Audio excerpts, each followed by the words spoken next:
Templates are one of the easiest ways to save time, reduce repetitive data entry, and ensure consistency across your transactions.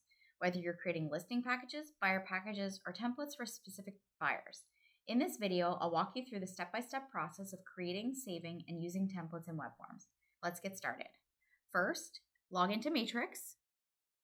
Then you're going to click on Tools. Click Webforms. Once you're logged in, it should bring you up to your dashboard here. You'll see on the left-hand side some navigation icons. If you hit this little arrow, it'll open them up bigger so you can see what they are and what they're named as. You'll see here the paper with the gear is templates. I'm going to click on that and click Transaction Templates. In the top right corner, click the Add button. It's this plus sign with Add underneath. Next, you're going to name your template.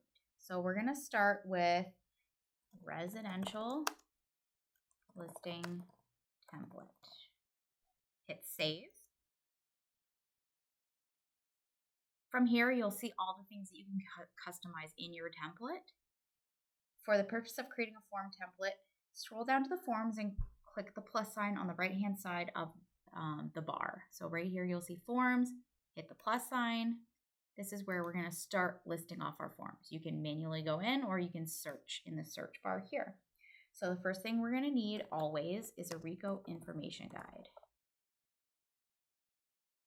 Add that in. Then we're going to do our listing agreement.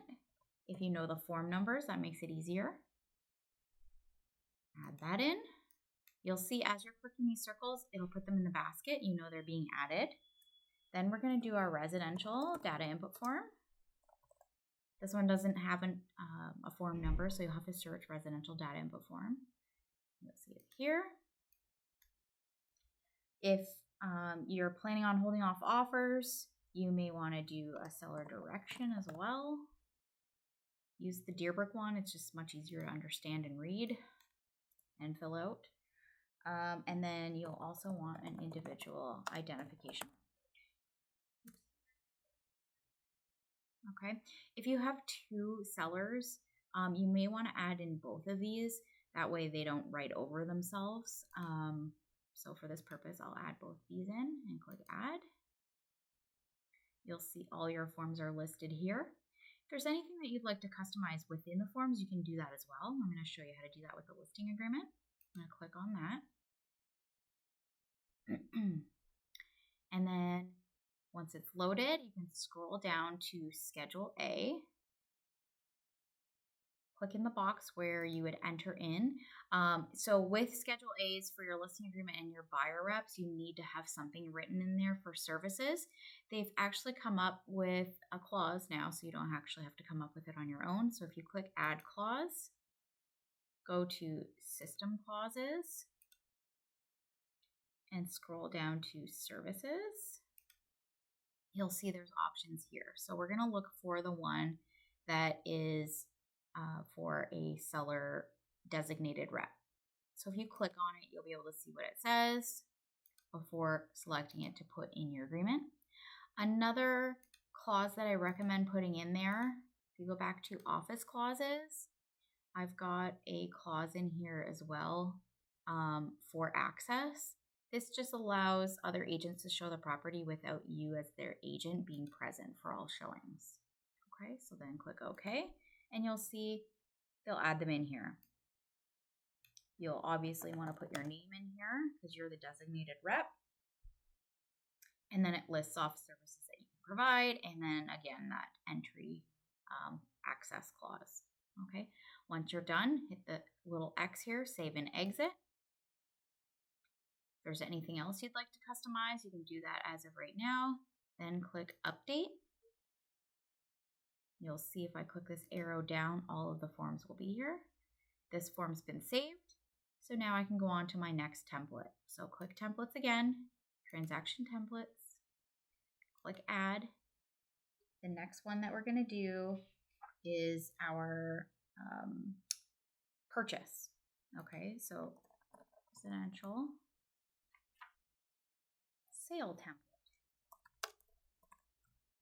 Hit save. And you can name these whatever you'd like. I just find this is the easiest for me.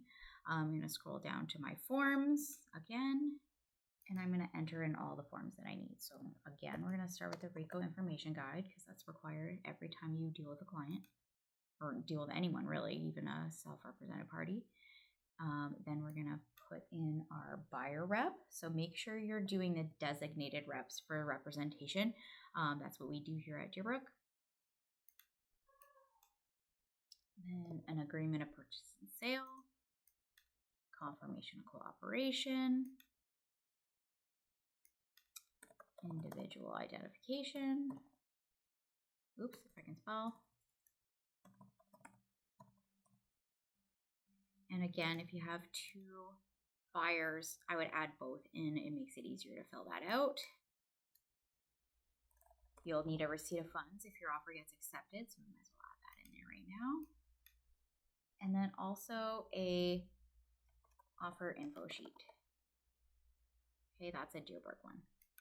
Click add. I have all of our forms in here. Again, we're going to customize our buyer rep just like we did with our listing agreement. And we're going to scroll down to Schedule A. Oops, too fast. Add clause, system clauses, and then go back to services. And then there's one in here for designated buyer services. Okay. Hit OK. Change this to your name. Hit the X. Save and exit. We should also customize our agreement of purchase and sale.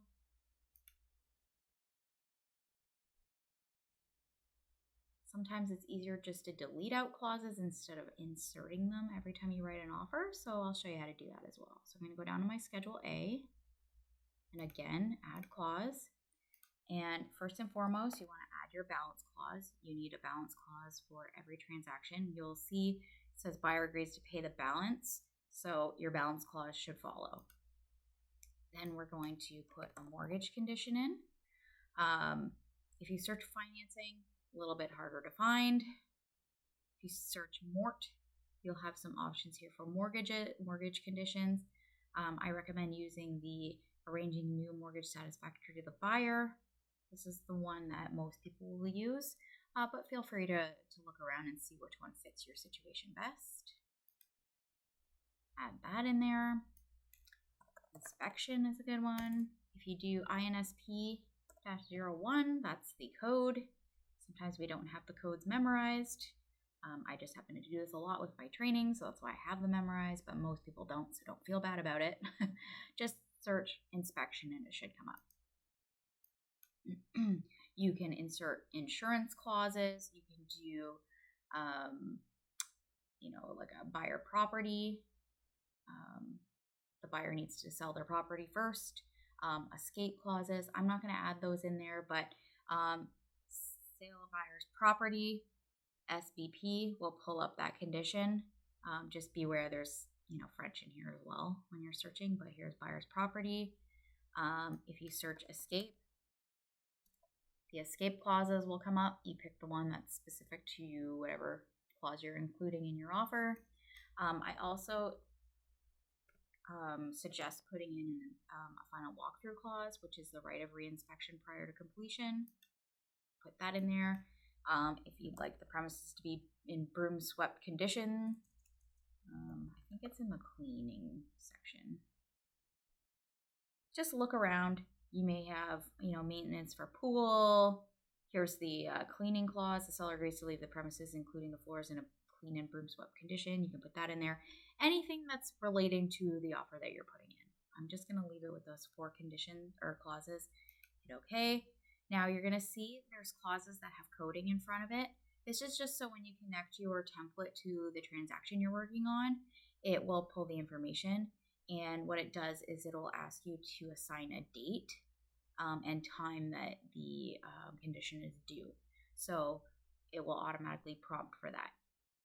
Now you can always take this coding out,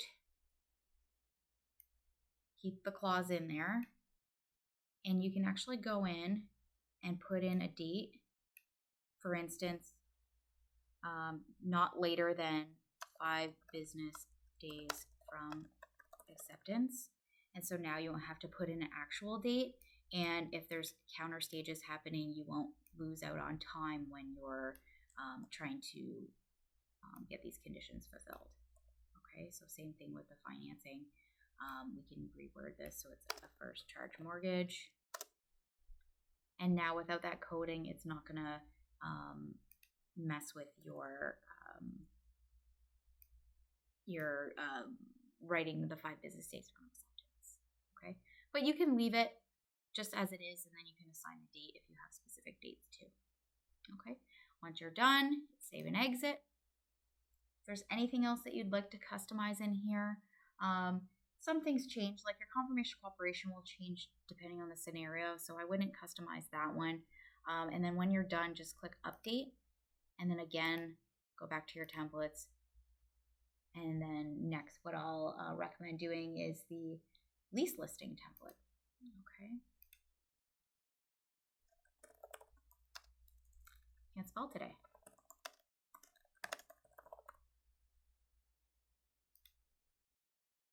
Okay, so I'm going to do the same thing I was doing for the other ones. I'm going to add my forms in there that I need. So RICO information guide every time. You're also going to need your listing agreement for lease, so that's 272. And then your data input form. Now there's other forms that you can include as well.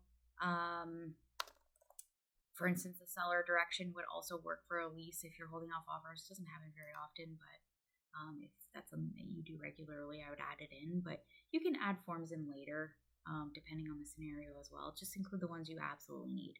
So click add. We're going to go into that listing agreement, same thing as the sale, and we're going to add in that entry, access clause, and we're going to add in our services clause. So down into the Schedule A, access clauses, access, and then we're going to go to system clauses and services. And we'll go down to the designated rep, and then we're going to look for the one that's landlord. Scroll to the top, hit OK. Now we're going to reword seller, the landlord acknowledges, and then we're going to put our name in here. Hit save and exit, update, and we're done that form, or that template, I should say. And then the last template I would recommend is when you're dealing with a tenant. So we're going to name that one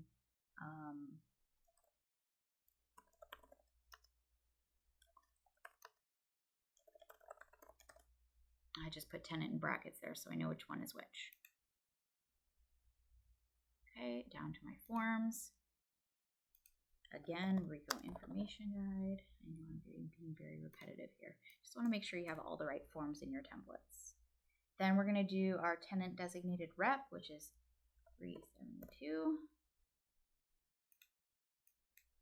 We're going to do an agreement to lease, which is form 400. We're going to do a confirmation cooperation. The confirmation cooperation for landlord tenant is 324. And then we also want to include the Ontario residential tenancy agreement.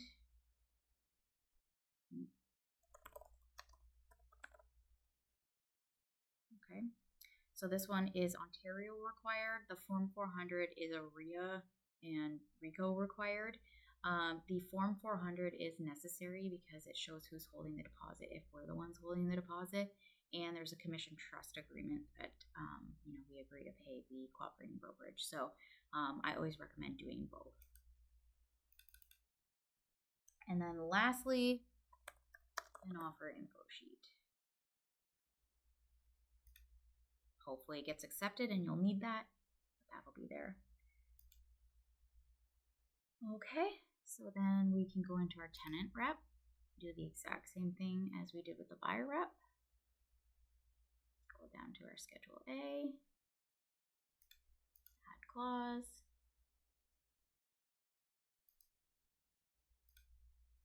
And services. If you remember the code, then you don't have to search like this. So this one was serve-8. Okay. Put your name in there. Save and exit. And there's nothing else that you really need to customize for the lease. But if you wanted to put contacts in there or anything like that, you can do that too. You don't need to add yourself in. You do that when you're creating the transaction. So the next step is we're going to go back to our dashboard. From here, we're going to click Create Transaction, and this will show you how to use that template. So now that you have templates, there's going to be a template column that comes up here. I always recommend when you're creating a transaction to name it the address dash the client's name. So if we were doing Main Street dash John Doe, or just his last name, whatever you'd like to do. It's helpful if you're writing multiple offers on the same address, or if you're writing multiple offers for the same person, you'll be able to tell which one's which. Then select the template that you'd like to use. I'm going to just pull up this residential sale template. You can import data. Now, if you're doing a listing, just leave this as select source and move on. If you're pulling from an MLS listing, you're going to click select source, Windsor, Essex, Sarnia, Chatham, and you're going to put the MLS number in there. And then you're going to add yourself in this case, cooperating salesperson. It won't let you continue on until you have that MLS number in there. So like I said, if you're doing a listing and you accidentally selected, this Windsor, Essex, Sarnia, Chatham category, just select source back again, and then you'll be able to continue on. Hit create, and then we'll open up and you can start filling out the rest of the information on your forms and send it off for signatures, which I'll show you in a different video. All right, hopefully that was helpful. If you have any questions about creating or using your templates in Webforms, please feel free to reach out and I'd be happy to assist further. All right, thank you.